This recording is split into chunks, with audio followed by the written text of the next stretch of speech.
Beat 'em up Renaissance or beat 'em up oversaturation? Let's talk about it. Beat 'em up chats.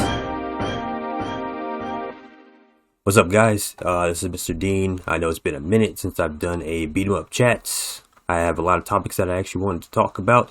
The struggle beard is back, as you guys can see. There's been a lot of stuff going on for the past few months, honestly. I work was slow for a couple of months, so I had a lot of other things that I had to do, make sure that things were taken care of and paid, as well as this month being extremely busy, which is a good thing, and I've been able to catch up on some stuff, but I had to trade my time for that. In this video, I actually want to talk about licensed IPs and just the genre in general possibly hitting a point of oversaturation. Now, if you guys seen my reaction to the G.I. Joe trailer, it wasn't good. That's Max Thunder's sprite. Part of that has a lot to do with the oversaturation thing, but it also has to do with the fact that there's a lot of licensed IPs getting beat 'em ups now. Now, I'm not just one to crap on the game and not actually give any type of critique that could potentially help with the game. On Twitter, I did make it very clear that I don't wish the game to be bad or anything like that. It's just that I'm just really not feeling it right now. Now, of course, the smart thing to do would be to suck up to the developers, yell "Go Joe," gush about the fact that the goat of all goats, T. Lopes, is doing the soundtrack, and just get all the brownie points from the developers and people all over social media. But I'm not smart, so we're going to actually get my honest opinion and my critique in hopes to help the developers develop a G.I. Joe game that we can look back on for years and continuously play in the future. Because that's what I'm hoping to see in this genre, is more classic games that last at the test of time, as a lot of our favorite classics from the 90s and late 80s, and hell, even the early 2000s, to be honest. Now, that being said, let's just talk about G.I. Joe for a second here. I'm not going to go on about the graphics. You know, I'm an artist, and I know how art works in these games. Once you have a style down, that's the style. You're not getting anything else. I always found the weird critique about the art style for these games and the expectation that the developer is going to change it to be kind of weird. I don't understand why people think that companies are going to go and spend more money to redraw something. It's just not going to happen. But to get into a little bit about the art style, I have no problem with it being pixel art, obviously. But I do hope that if they make a sequel to this, if they do continue to make more G.I. Joe games, more G.I. Joe beat 'em ups, just look at, games recent games like Ninja Warriors once again, Wild Guns. I mean, you can even look at, of course, TMNT and Toxic Crusaders, actually. Now, I did actually have a video in mind for Toxic Crusaders. I might redo it because I want to have a critique the same way that I'm doing here with that. I think the art style of Toxic Crusaders is perfect. I just think the gameplay definitely needs to be updated. But, look at games like that, and, that's, your work is kind of cut out for you. Like when it comes down to pixel art. It's already tough enough to sell a game on pixel art anyway, even if you have solid pixel art. But the pixel art for this game is just not doing it, and I hope in the future they, maybe this game will take off and make some decent money. They can hire some art, I don't want to shit on the artist. I'm not trying to shit on the artist, but I do think the art style could be better. I'm just saying.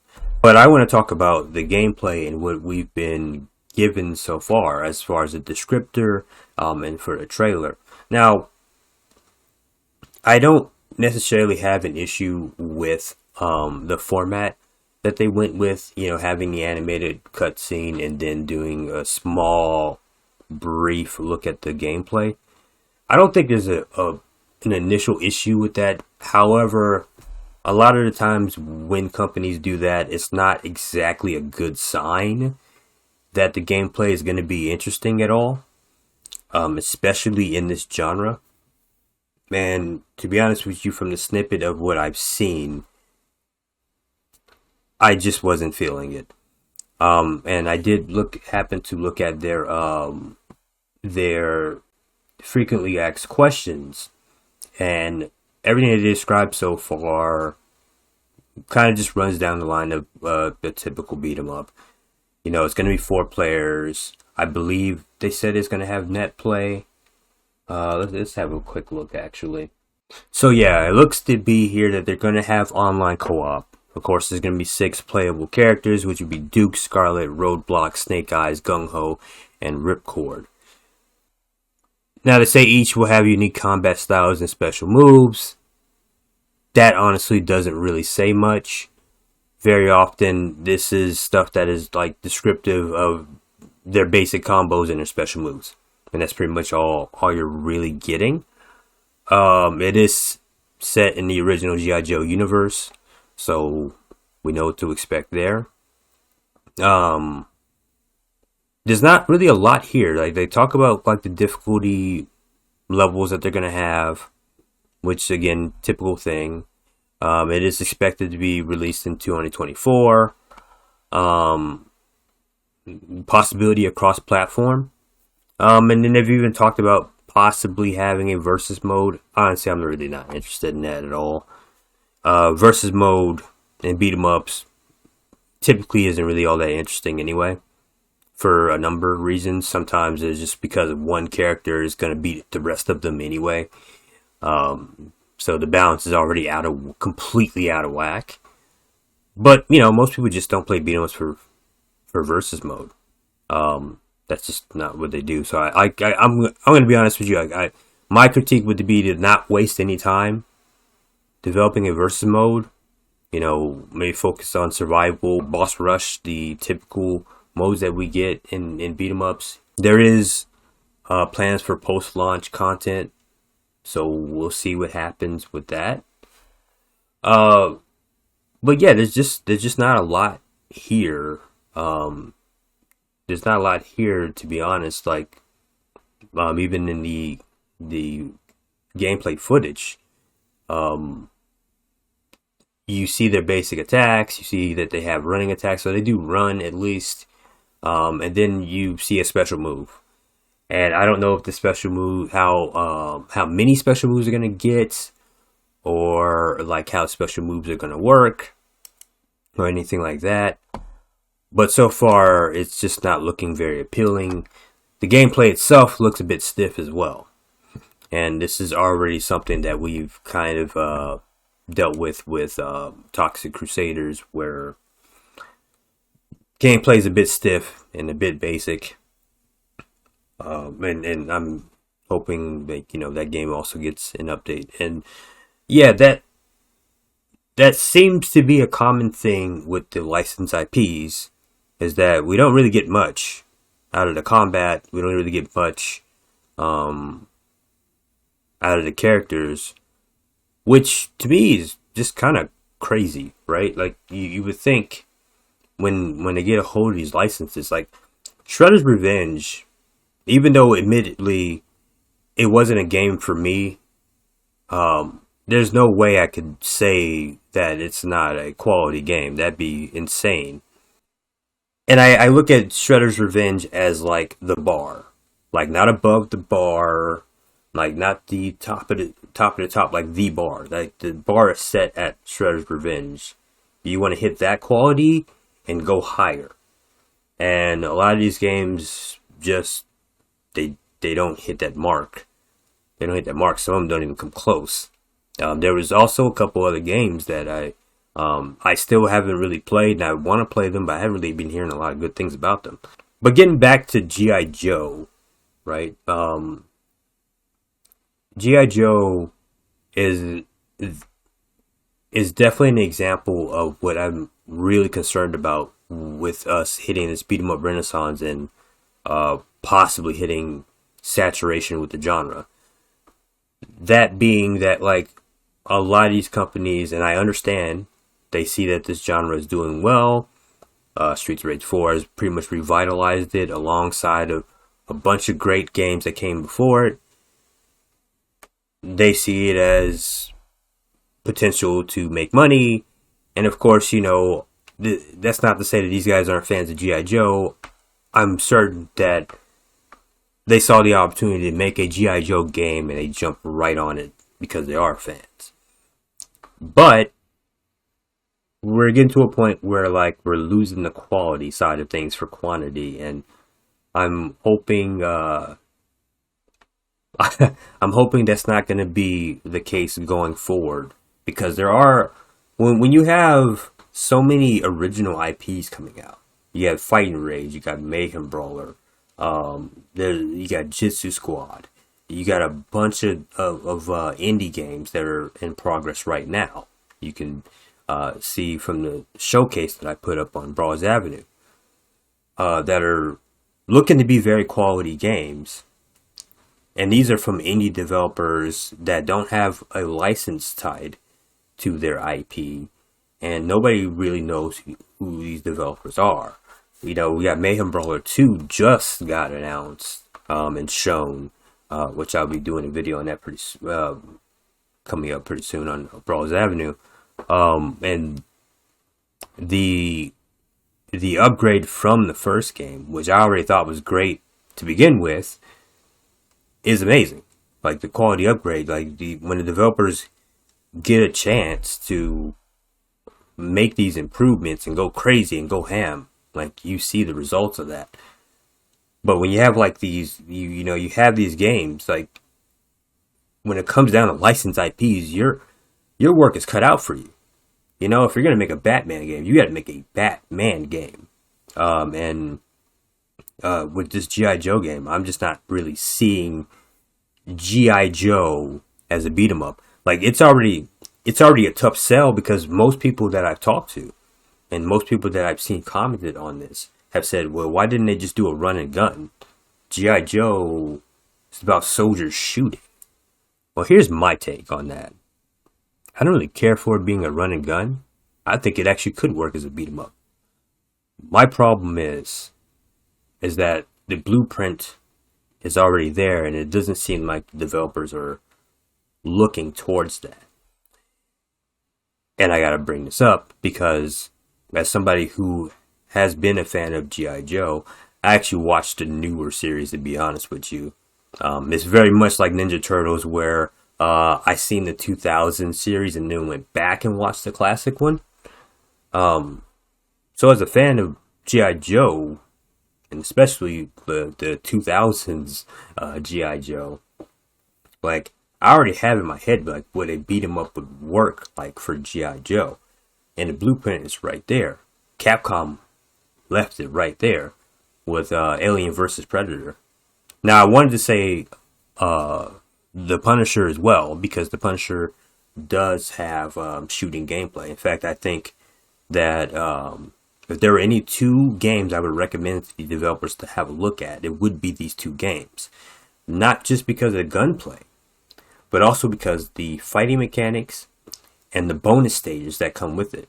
Alien vs. Predator has bonus stages that are shoot 'em up stages, right? They're very quick, straight to the point, little divergence from the combat. And maybe they plan to do that with this game, but, you know, AVP is a very good template for that. And I've been screaming into the heavens for so long, and I know people, for some reason, have some pushback on that, but I've been saying for so long that some developer needs to just come out here and make an AVP game without the AVP license. Just drop the AVP license. Like, we're not getting a new AVP.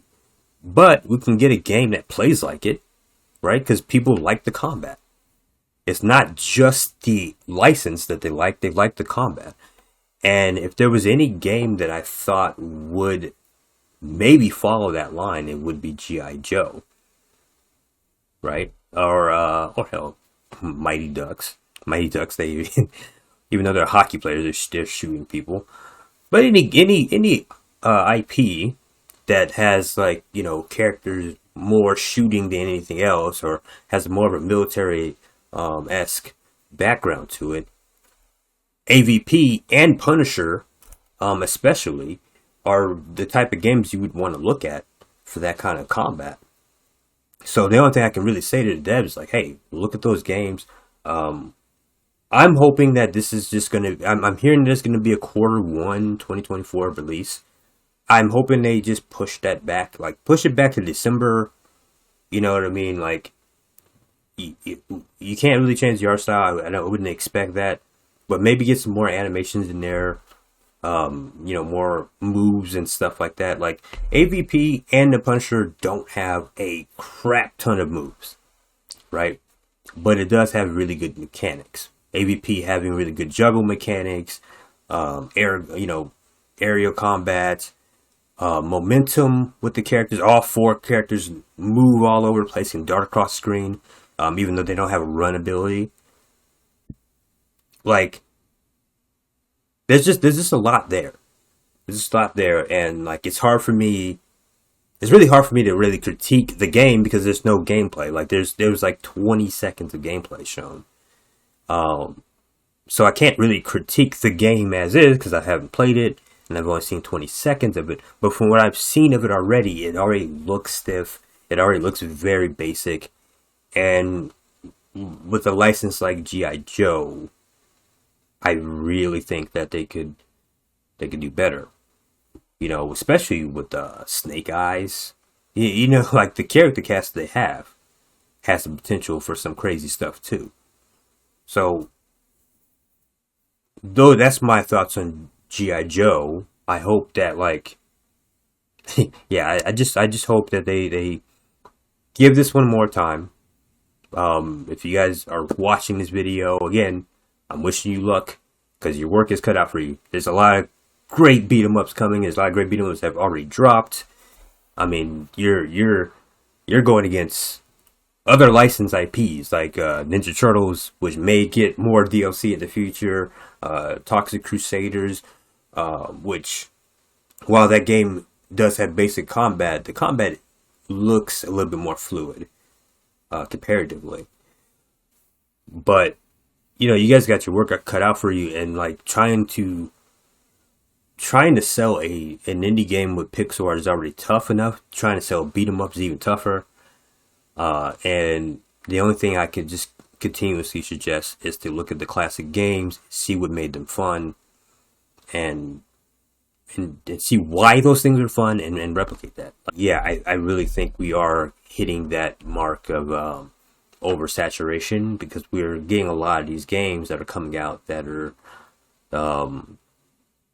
they're based on IPs, so the hype is there. It's not like the hype isn't there, but they're not really hitting anything, and that's kind of frustrating. You know, when we have indie developers coming out with these games that really are hitting the mark, but because they don't have a licensed IP attached to it, you know, it's not going to be getting as much attention. I would like for us to be at a point where the licensed IPs are getting extremely good games like they did in the past. You know, Capcom, Konami, Sega, whenever they got a hold of an IP, they went crazy with it. You know, the proof's in the pudding. We remember those games so fondly. Cadillacs and Dinosaurs is actually another one too that'd be worth looking at too. I would say, by the way. Anyway, this video might actually be pretty short. No, I mean, short for me anyway. It's like 20 minutes long. But I appreciate you guys watching. If you have, I'm going to hopefully get into some other topics later down the line. I've been editing videos back to back for Brawl's Avenue for so many games that have just popped up out of nowhere. And it's also PAX weekend, so there's stuff that is probably going to pop up this weekend as well that I need to cover and talk about. Anyway, to the G.I. Joe developers, good luck. I hope you guys make something really solid. I am going to cover on the channel regardless, on Brawls Avenue regardless, but I would love to have a game that I could just go back and, play continuously. Space Jam. Space Jam's another one. That one was free. It was a free tie-in for Xbox, and that one was just amazing for something just being a free tie-in. Anyway, sorry. I get a little sidetracked. I will catch you guys later.